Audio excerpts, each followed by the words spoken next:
Hello friends, नमस्ते। आप सबका स्वागत है आपके अपने चैनल कथा साहित्य दर्पण में, जहां पर हमने अब प्रारंभ किया है जगदीश चंद्र जी के द्वारा लिखा हुआ उनका प्रसिद्ध उपन्यास नरक कुंड में वास। यह उपन्यास उनके प्रसिद्ध उपन्यास धरती धन्ना अपना का दूसरा संस्करण में है। इसमें उसी कहानी को आगे बढ़ाया गया है।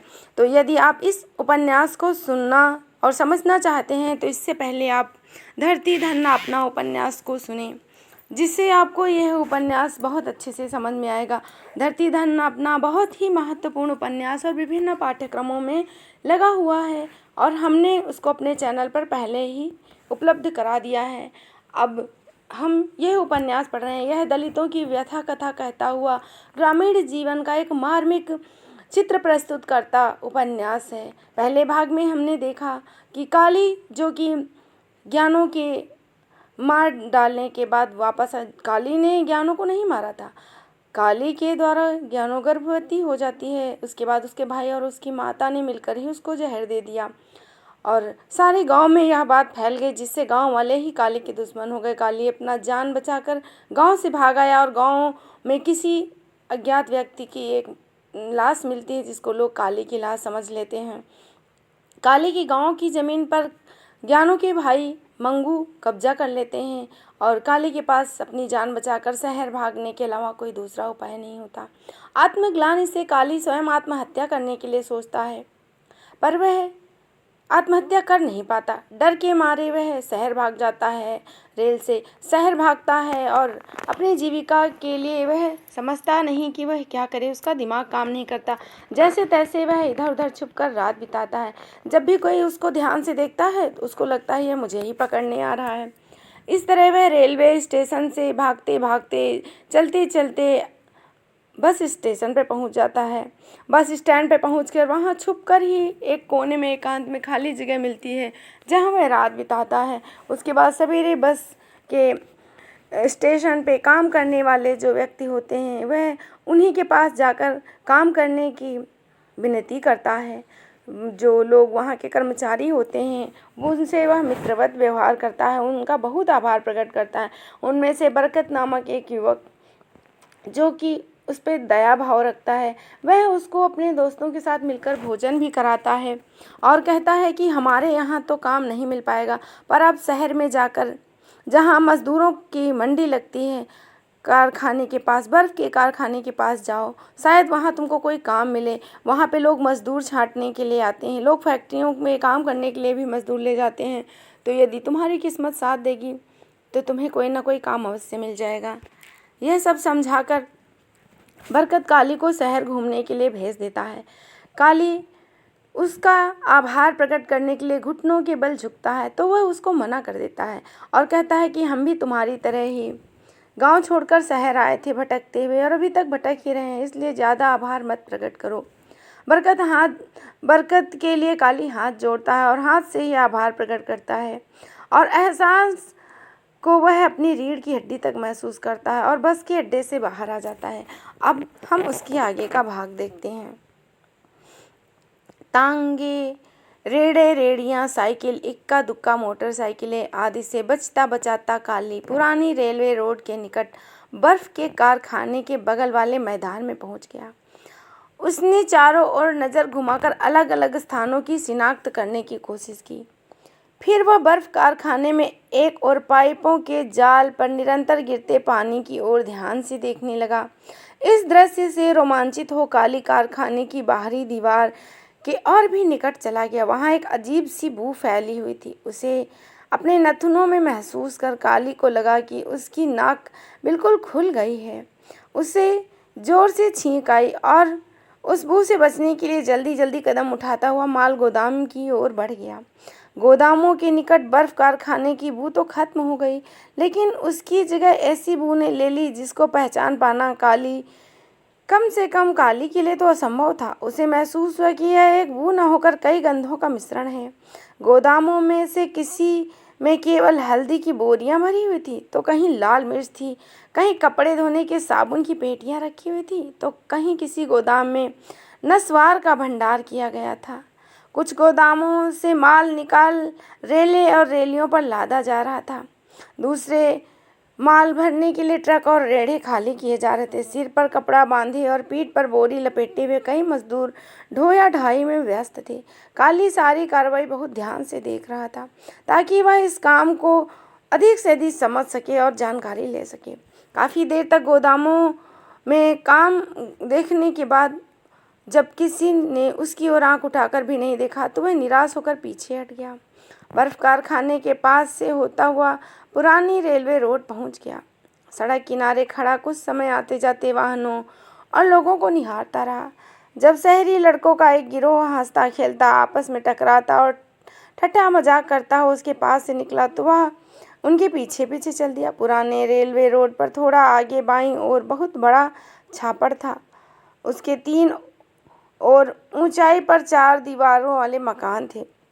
दूर से ऐसा लगता था कि ये मकान एक दूसरे में फंसे हुए हैं। मकानों से हट काली का ध्यान बड़ी बड़ी आराम मशीनों की ओर चला गया। लकड़ी के बड़े बड़े और मोटे तनों को यूं ही लकड़ियां चीरी जा रही थी जैसे छुरी उबले हुए आलू को या शकरकंदी को काट रही हो। काली डर के मारे सड़क की दूसरी ओर चला गया और घबराया हुआ आराम मशीनों की नज़र से भी तेज रफ्तार आरे की शां शां की तीखी आवाज़ से भयभीत वह और पीछे हट गया। आरे पर काम कर रहे लोगों के चेहरे, सिर और बाल, शरीर लकड़ी के बूरे से पूरी तरह सने हुए थे और आरे पर बहुत फुर्ती से काम करते हुए लोगों को देख काली सोचने लगा कि वे कितने सधे हुए कारीगर हैं। थोड़ी सी गलती हो जाने पर वे भी लकड़ी की तरह चीरे जा सकते हैं। आरा मशीन और इमारती लकड़ी की दुकानों और टालों में झांकता हुआ काली अब होशियारपुर पहुंच गया। इस इलाके में बहुत रौनक थी। इसमें ज़्यादा दुकानें और किताबें भी थीं। काली अड्डे में जा घुसा। यह लुधियाना नवा शहर के अड्डे से छोटा था और दूसरे अड्डों से बसें भी कम थी। लारी पर सामान लादने उतारने के लिए सिर्फ 2 ही मजदूर थे, लेकिन अड्डे के आसपास दुकानों में बहुत रौनक थी। होशियारपुर अड्डे का चक्कर लगाकर काली बाहर आ गया। चारों ओर देखता हुआ पुराने रास्ते पर वापस हो लिया। अब उसे में अधिक आत्मविश्वास महसूस हो रहा था क्योंकि यह रास्ता उसका देखा भाला था। छप्पड़ के किनारे पहुंच काली रुक गया, फिर धीरे धीरे कदम उठाता उसके किनारे जा पहुंचा। सूरज की किरणों के प्रतिबिंब से पानी में एक सुंदर सूरज चमक रहा था। काली छप्पड़ में बनने बड़े बड़े दरारों को देख रहा था। उसने इस छप्पड़ को अपने गांव के जोहड़ से तुलना की तो भौचक रह गया। गांव के छाबड़ के मुकाबले तो यह कई गुना बड़ा है। काली ने सोचा उसके गांव के छाबड़ में ज़्यादा से ज़्यादा एक भैंस नहा सकती होगी। एक भैंस बराबर पानी होगा, लेकिन इस छाबड़ में कहीं ज़्यादा 2 हाथी जैसा गहरा है। काली छाबड़ के 3 तरफ फैली हुई आबादी को देखने लगा। इन मोहल्लों में से कई नाले इस छाबड़ में गिर रहे हैं और कई तंग गलियां छाबड़ के किनारे किनारे पर खुलती हैं। ऊंची इमारतों के पानी में प्रतिबिंब को देख काली को महसूस हुआ कि पानी के अंदर भी दूसरा शहर है। काली ने मोड़ काटा तो उसके कानों में कुछ तेज लेकिन रसीली आवाज़ें घुलने लगी। आसपास ही 2 स्थानों पर लोगों की भीड़ और कौतूहल देख वह घबरा गया। शायद वह वहाँ दंगा हो गया वहाँ जा रहा था और दूर से खड़ा होकर ठिठक गया, लेकिन यह सोच वो आगे बढ़ गया कि मधुर संगीत और दंगे का आपस में कोई संबंध नहीं। पहली भीड़ के निकट पहुंच काली ने देखा कि लोग छोटी सी खिड़की तक पहुंचने के लिए धक्के मार रहे हैं। उसे याद आया कि यह सिनेमा हॉल है। जब वह कानपुर में था तो उसने भी 2 बार सिनेमा देखा था। उसके दिमाग पर जोर डालने से उसको याद आया कि फिल्म का नाम था आसमान का चांद या दूसरी का नाम था छिन्न बनाकी बबलाबू। इस फिल्म के हीरो के होंठ हाथ के अंगूठे जैसे मोटे थे। काली सड़क के दूसरे किनारे पर जा खड़ा हुआ। वहाँ लाउड स्पीकर से गीत और संगीत की आवाज़ सीधे उसके कानों को टकरा रही थी। इतनी आवाज़ ऊंची थी कि उसे महसूस हुआ अगर वह कुछ देर और खड़ा रहा तो कानों के पर्दे फट जाएंगे। अगले सिनेमा घर के सामने जुटी भीड़ में उसने कोई दिलचस्पी नहीं ली और वह लोगों से बचता बचाता चौक में आ खड़ा हुआ। इस पेशानी पर अंग्रेजी शराब का ठेका था। वहाँ खुली अलमारियों में बहुत सी अलग अलग तरह की खूबसूरत बोतलें रखी थी। वह हैरत में डूबा हुआ उनकी ओर देखता हुआ उन लोगों की कल्पना करने लगा जो इन बोतलों को पीते होंगे। उसका मुंह कड़वाहट से भर गया। उसने शराब की दुकान से नज़रें हटा ली और अपनी बाईं ओर देखने लगा, जहाँ दुकानों के सामने लोहे की चादर की छोटी छोटी पेटियां, कई प्रकार के ट्रंक और कनस्तर इत्यादि पड़े थे। काली ने इस बाजार में दूर से झांका। बाजार काफ़ी लंबा था, एक दूसरी तंग गली में ख़त्म हो जाता।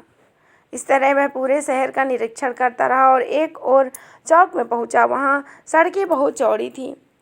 चौक से दाईं ओर जाने वाली सड़क और बड़ी बड़ी दुकानें थीं और उसने बहुत से खुले अहाते बरामदे और कोठी के खुले बरामदे, सदर दरवाजे और बिल्कुल सामने बड़े गोल हौज में ऊंचा फव्वारा बना देखा। कोठी के वैभव से भयभीत हो काली हैरत में डूब गया।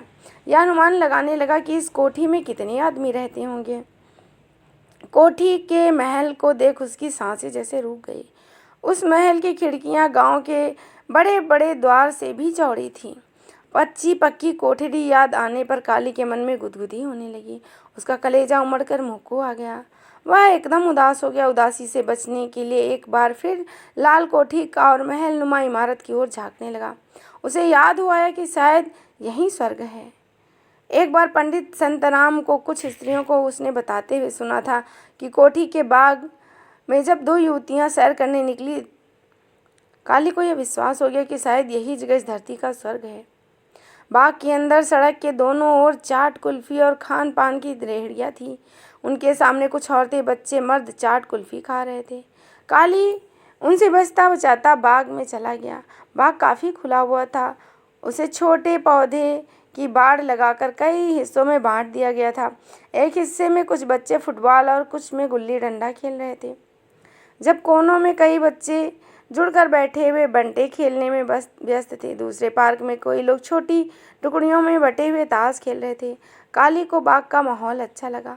उसे महसूस हुआ कि शहर में कम से कम एक स्थान तो ऐसा है जहां सब लोग आज़ादी से घूम फिर कर मौज ले सकें। पार्क में धीरे धीरे कदमी करते हुए काली एक खाली स्थान पर पहुंचा। उसे कुछ थकावट महसूस होने लगी। वह अधलेटा पिंडलियों को सहलाने लगा। उसे महसूस होने लगा उसे चादर सिर के नीचे रख सिरहाना बना लिया और फिर थकावट दूर करने के लिए सो गया। काली की आंख खुली तो सूरज सामने महल नुमा इमारत की छत पर ऊंची मुड़ेर के झरोखों से झांक रहा था। धूप काफ़ी फीकी हो गई थी। काली ने चादर अच्छी तरह मोड़ा, फिर उसी को तह कर रखता हुआ। कई लोग अपने परिवारों के साथ खुली हवा में सांस लेने के लिए बाग में जमा थे। बाजारों की रौनक बढ़ गई थी। नई रेलवे रोड सिनेमा के शो खत्म होने से और लोगों के नए शो को देखने से लोगों से भरी हुई थी। साइकिल की घंटियां टर टर टाएं टाएं टप टप इस तरह की आवाज़ें आ रही थी। वह अड्डे पर पहुंचा तो उसने देखा कि वहाँ बहुत भीड़ थी। काली शहर को इस तरह देख रहा था और वह बहुत ही ज़्यादा शहर को देखकर रोमांचित हो रहा था। काली ने चादर समेटी और आगे बढ़ने लगा। शाम हुई देख वह घबरा गया और उसके दिमाग में यह बात नहीं उतर रही थी कि वह करे क्या।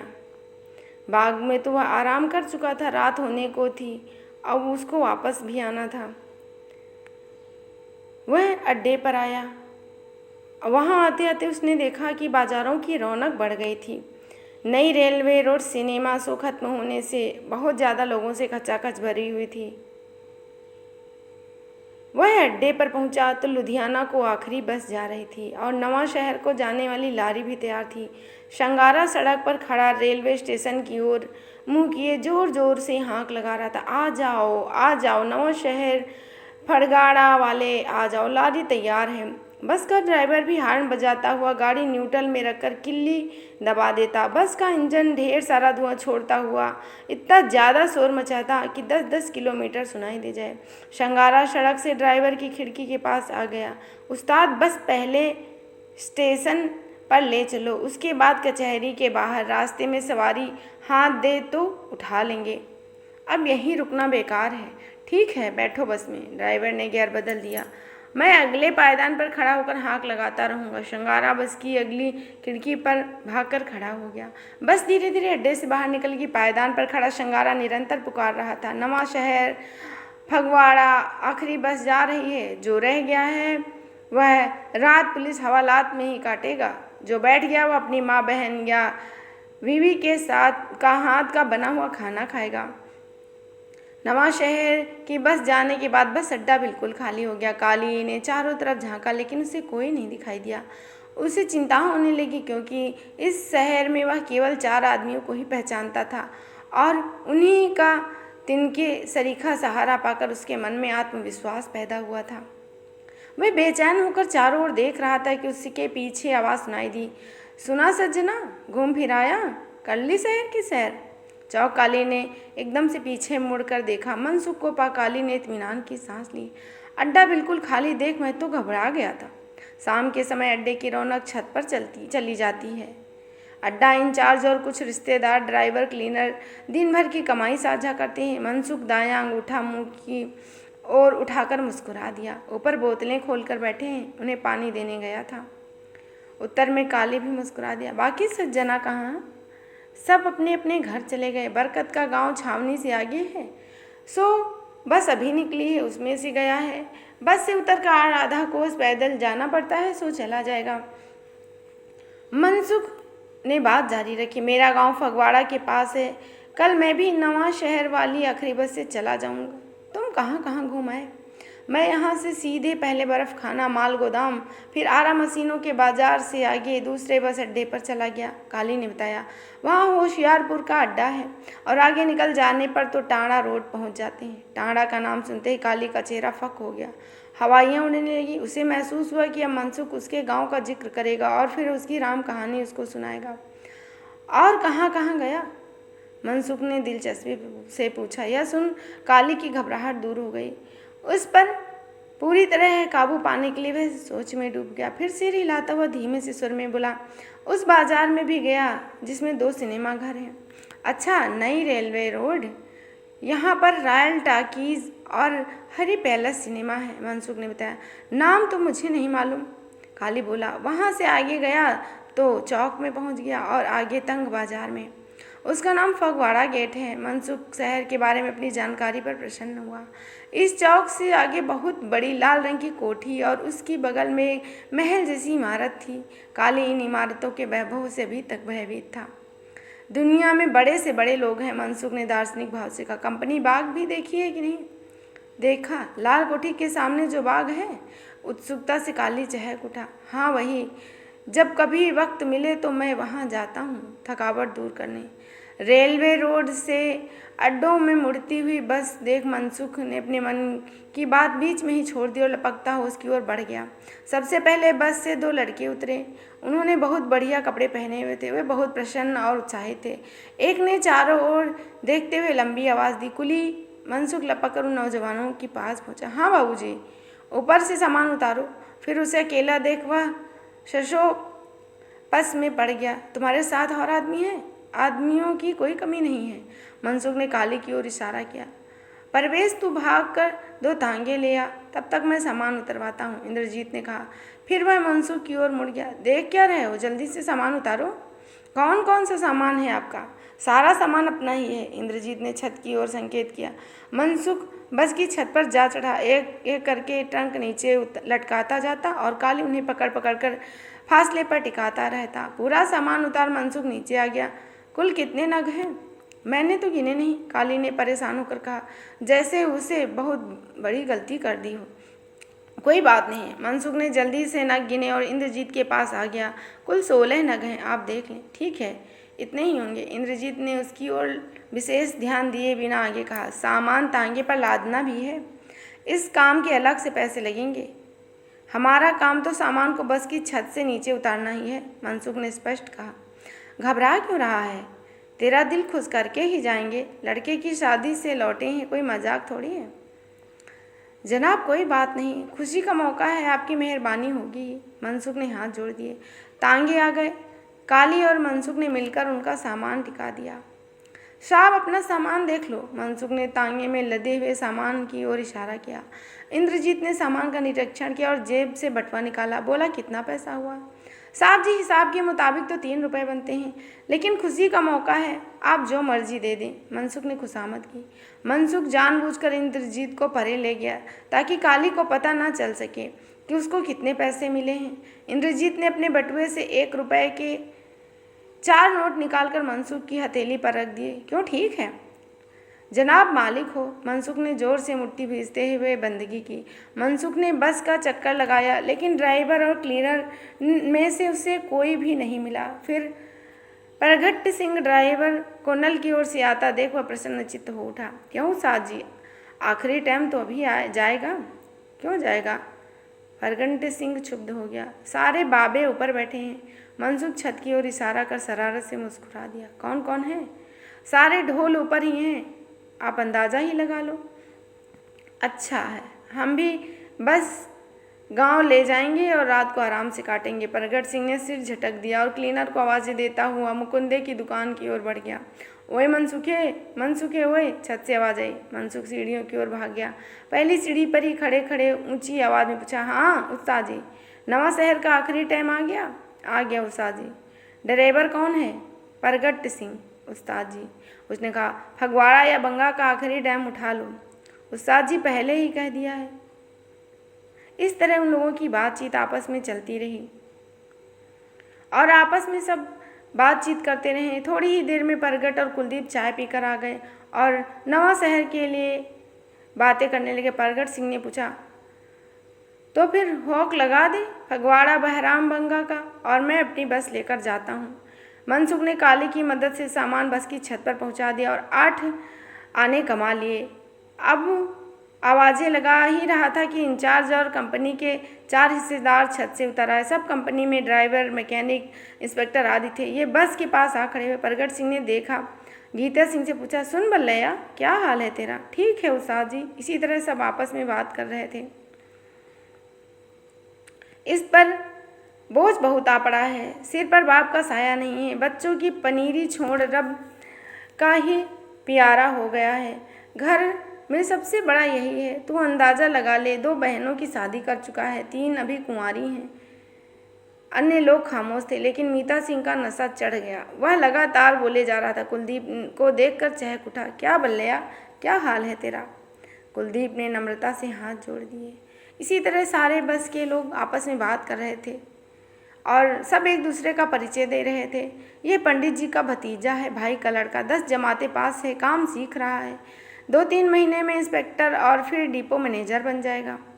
पंडित जी का भतीजा तो ज़रूर मैनेजर बनेगा। इसी तरह सब आपस में बात कर रहे थे। मनसुख छत पर खड़ा होकर सामान मुकुंदे की दुकान पर पहुंचा दे रहा है। मीता सिंह ने खिड़की से बाहर सर निकालते हुए सबको हिदायत दी और सबका अपना अपना काम समझा दिया। फिर सब चाय पीने चले गए। चाय खत्म कर मनसुख काली को स्टेशन की ओर ले गया। आज कमाई अच्छी हुई, और थोड़ी ऐश करें। मनसुख मुस्कुराया और वे स्टेशन के सामने से ही मंडी से फैटनगंज की ओर बढ़ गए। मंडी के बाहर हलवाइयों की बहुत बढ़िया दुकानें थी। उन हलवाइयों के ग्राहक धनाढ़ लखपति लाले हैं, जबकि अड्डे के हलवाइयों के पास के ग्राहक ड्राइवर, क्लीनर और कुली। तो उसी तरह का सामान भी रहता था। धीरे धीरे कदम उठाते हुए दोनों दुकान के सामने आ गए। दुकान वाकई बहुत खुली हुई थी। मिठाइयाँ लकड़ी के बड़े और चौड़े शीशे लगे बक्सों में सजाई गई थी। दूध जलेबी खाते हैं, रात को रोटी की जरूरत नहीं रहेगी। मनसुख की बात सुन काली के मुंह में पानी आ गया। वह घूंट भरता हुआ उसे समेटने का यत्न करता रहा। वो एक दुकान के अंदर घुसे। वहाँ एक और गोल काली टोपी, सोने के बटनों वाली कमीज पहने हुए एक पगड़ी वाला लाला बैठे आपस में हंस हंस कर बातें कर रहा था और बर्फ़ी और पनीर के पकौड़े खा रहे थे। चारों ओर अच्छी अच्छी तरह के मनुष्य। मनसुख और काली एक कोने में दुबक कर बैठ गए। अपने गंदे और मामूली कपड़ों के कारण काली परेशान था। मनसुख ने उसकी परेशानी भांप ली। यहाँ नवा वाला भिन्न भेदभाव नहीं करता, तू आराम से बैठ। दुकानदार को अपने पैसे से मतलब है। पहले शहर में भी भिन्न भेद मानता था, लेकिन अब कोई नहीं पूछता। मनसुख की बात सुन काली मुस्कुरा दिया। मनसुख ने गर्दन ऊपर उठाकर दुकान के मुहाने की ओर मुंडे को इशारा किया और लपक कर उसने मेज़ पर कपड़ा फेरा। फिर उनकी आंखें उनको देखने लगी। आधा सेर दूध और 1 पाव जलेबी, 2 जगह, दूध भी गरम गरम हो, मनसुखे ने ताकीद की। काली के मन में आया कि वह मनसुखे से दूध जलेबी के पैसे नगद मांग ले ताकि उसकी 2 दिन की रोटी का खर्च निकल जाए, लेकिन उसे हौसला नहीं हुआ। वह झेप कर नजरें झुका लेता है। मेज पर पड़े खाली बर्तनों को समेट मुंडे ने गद्दी पर बैठ दुकान मालिक के पास जा ऑर्डर सुना दिया। उसने गर्दन घुमाकर मनसुख और काली की ओर देखा, जैसे उनकी हैसियत का अंदाज़ा लगाना चाहता हो। फिर वह मुंडे के कान में फुसफुसाया। उत्तर में सिर हिलाकर मनसुख के पास आया। आधा सेर दूध और पाव भर जलेबी के 2-2 जगह के 14 आने लगेंगे। 14 रुपये ले लेना भाई। मनसुख ने जेब में हाथ डालकर 14 नोट गिने, उन्हें दुकान मालिक की ओर लहरा दिया। तू क्या हमें भूखा नंगा भिखारी समझता है? शक है तो पेशगी पैसे भेज दूं? दुकान मालिक का इशारा पाकर मुंडा लौट आया। मनसुख खिन्न हो उठा। साले आदमी की हैसियत का अंदाजा पहनावे से लगाते हैं। गुस्सा ठंडा करने के लिए मनसुख कभी मेज़ को थपथपाने लगता और कभी गर्दन उठाकर सड़क पर आ जा रहे लोगों को निहारता। वह काली की ओर झुक गया। इस बाजार में हलवाई की यह सबसे बढ़िया दुकान है। यहाँ मिठाइयाँ देसी घी से ही बनती हैं। मालिक ने गलत साबित करने वाले शख्स को 1000 रुपये नगद इनाम देने की मुनादी कर रखी है। काली की आंखें हैरानी से फैल गई। मनसुख जैसे रोमांचित हो उठा। मैं इस दुकान पर दूध जलेबी खाने के लिए 3 महीने बाद आया हूँ, तब भी इस तरह आखिरी टाइम पर भारी सामान वाली सवारी मिल गई थी। शायद 14 आने मिले थे। जिससे भी आखिरी टाइम अच्छी सवारी मिल जाती वह शाम को ज़रूर ऐश करता है। मनसुख की बातों को काली बहुत ध्यान और दिलचस्पी से सुन रहा था। उसने डरते डरते हिचकिचाते हुए पूछा, कितने पैसे बन जाते हैं रोज़? कोई बंधी आमदनी नहीं है, सवारी पड़ने पर है। भारी आमदनी वाली सवारी ज़्यादा आ जाए तो आमदनी बढ़ जाती है, कम हो तो आमदनी गिर जाती है। इसी तरह सब बातें कर रहे थे। अभी तो देसी घी में मिलावट होने लगी है। जालसाज लोग विलायती घी में सेंट मिलाकर उसे देसी घी के नाम पर बेचते हैं। मनसुख और काली चम्मच से दूध में जलेबियां निकाल निकाल कर खाने लगी। जलेबी का स्वाद उठाने के लिए मनसुख उसे चबाता रहता, जबकि काली जलेबी के स्वाद और खुशबू को समेटने के लिए एकदम गले के नीचे उतार लेता। जलेबियाँ उन्होंने धीरे धीरे खाई और दूध पिया। उसमें जलेबियों ने बहुत सी मिठास घोल दी थी। दूध जलेबी खा मनसुख ने पैसे दिए और बाकी बचे पैसों को गिन संतुष्ट हुआ। नौकरी रेलवे स्टेशन की भी बहुत अच्छी है, चाहे कुली की हो, लेकिन मिलती बड़ी मुश्किल से है। मुश्किल से क्यों मिलती है? काली के मन में जिज्ञासा जगी, जैसे उज्जवल भविष्य का एक द्वार खुल रहा हो। बहुत लंबा चक्कर है, सरकारी मामला है ना, पहुँच चाहिए।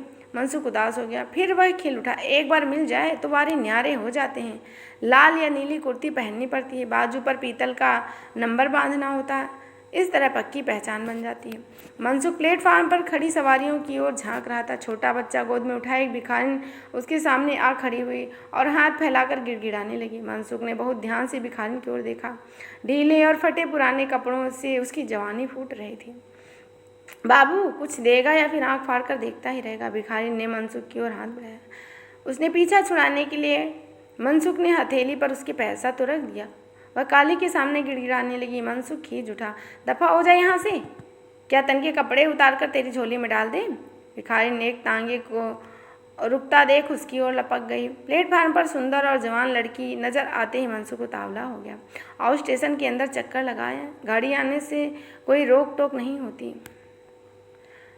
मनसुख का प्रस्ताव सुन काली सहम गया। वह देख मनसुख काली का हाथ पकड़कर ले जाता है। तो इतना डरता क्यों है? क्या तेरे पीछे पुलिस लगी हुई है? आ जा, इस समय दिल्ली की गाड़ी के प्लेटफार्म पर बड़ी रौनक होगी। काली कांप उठा। उसका शरीर उसके बस में नहीं था। उसे झुरझुरी महसूस हुआ। आप हो आओ, मैं यहीं बैठा हूँ। बहुत रौनक थी प्लेटफार्म पर। लगता था सारी दुनिया का सहदापन और बड़प्पन वहीं पर टूट पड़ा है, एक से बढ़कर एक। मनसुख मस्ती में झूमता हुआ सा गया। धीरे धीरे कदम उठाते उठाते वह बस अड्डे पर आ गए। यहाँ वीरानगी छाई हुई थी। अड्डे के पीछे वर्कशॉप में एक बल्ब रोशन था और कभी कभार हथौड़ा चलाने वालों की आवाज़ें आती थी। इस तरह सब बात कर रहे थे। मनसुख आधी रात के बाद थप थप की आवाज़ पैदा करता हुआ सीढ़ियों पर जैसे उत्तेजित था, बार बार फिल्मी गीत गाता एक ही गुनगुना रहा था, जैसे वे शब्द उसके मन प्राण को छू गए हों। मनसुख अपनी खाट पर लेट गया और एक बार फिर फिल्मी धुन गुनगुनाने लगा और करवटें बदलने लगा। मनसुख को लगातार गुनगुनाते और करवटें बदल देख और खाट की चुरमुराहट के कारण काली की भी नींद टूट गई। धीरे धीरे मनसुख की गुनगुनाहट और खाट की चुरमुराहट खत्म हो गई। उसके मुंह से खर्राटे आने लगे। काली भी सोने की कोशिश करने लगा, लेकिन रेलवे स्टेशन की शटिंग कर रहे इंजन की निरंतर शौ शौ की तीखी आवाज़ उसको नींद नहीं आने देती थी। उसने आकाश पर तारों को देख समय का अंदाज़ा लगाने की कोशिश की, लेकिन असफल रहा। काली छत से नीचे आया। उसने एक खाली बोतल उठाई और नल से पानी भर रेलवे पटरी पर आ गया और उसके साथ चलता हुआ ढलान में उतर गया। जब वो वापस लौटा तो रेलवे पर बड़ी रौनक थी। दुकानें खुल गई थी और उनकी सफाई और धुलाई का काम होने लगा था। अंगीठियाँ जलाई जा रही थी, लेकिन अड्डे में अभी तक सन्नाटा था। खुले आंगन में काली के सिवा कोई नहीं था। उसने अंधेरे और सन्नाटे का फ़ायदा उठाते हुए नहाने के बारे में सोचा, लेकिन अपने पास लंगोट या कछेरा न होने के कारण दुविधा में पड़ गया। एक बार फिर उसे अपनी स्थिति पर दया आने लगी। उसे नहाए हुए 4 दिन हो गए थे। सब कपड़े उतार दिए। उसको अपने शरीर से बदबू आने लगी। उसने साहस बटोरकर सब कपड़े उतार दिए और हाथ से नल चलाता हुआ नहाने लगा। उसके शरीर को जल्दी जल्दी उसने मसल कर धोया, फिर गीले शरीर पर ही कपड़ा पहन लिया। हवा लगने से उसके गीले कपड़ों में ठंड महसूस हो रही थी और बरामदे में आ गया। जब ठंड कपकपी में बदल गई तो एक बार फिर वह बाहर आ गया और दुकान के सामने जल रही भट्टी के पास खड़ा हो गया ताकि शरीर कुछ गर्म हो जाए। काली पुरानी भट्टी के पास खड़ा हो गया। पुरानी